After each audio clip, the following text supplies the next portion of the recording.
ముక్కోటి ఏకాదశి సందర్భంగా ఈరోజు ఎల్బీనగర్ శాసనసభ్యులు శ్రీ దేవిరెడ్డి సుధీర్ రెడ్డి తన సతీమణి కమలా సుధీర్ రెడ్డి గారిచే కలిసి కుటుంబ సమేతంగా గడ్డి అన్నారం డివిజన్ పరిధిలోని గడ్డి అన్నవర క్షేత్ర శ్రీ వీర వెంకట సత్యనారాయణ స్వామి దేవస్థానం మరియు శ్రీ కోదండ రామ్నగర్ శ్రీ అల్లార్మేల్ మంగ సమేత శ్రీ వెంకటేశ్వర స్వామి దేవాలయం నందు ప్రత్యేక పూజల్లో పాల్గొన్నారు. ఈ సందర్భంగా సుధీర్ రెడ్డి గారు మాట్లాడుతూ ముక్కోటి ఏకాదశి సందర్భంగా ప్రతి ఒక్కరూ ఆయురారోగ్యాలతో వర్ధిల్లాలి అని కోరారు.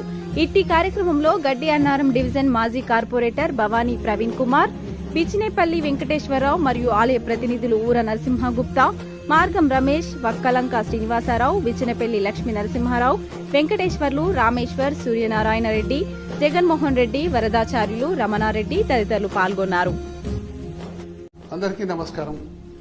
ఎల్బీనగర్ ప్రజలందరూ కూడా వైకుంఠ ఏకాదశి శుభాకాంక్షలు తెలుపుకుంటూ ఈ సందర్భంగా ఎల్బీనగర్ ప్రజలందరూ కూడా ఆయురారోగ్యాలు అష్టైశ్వర్యాలు అందరూ కూడా పొందాలని, అలాగే వారి కుటుంబంలో వారి బంధువులు కానీ వారి స్నేహితులు కానీ అందరూ కూడా సుఖ సంతోషాలతో జీవించాలని చెప్పి కోరుకుంటున్నాను.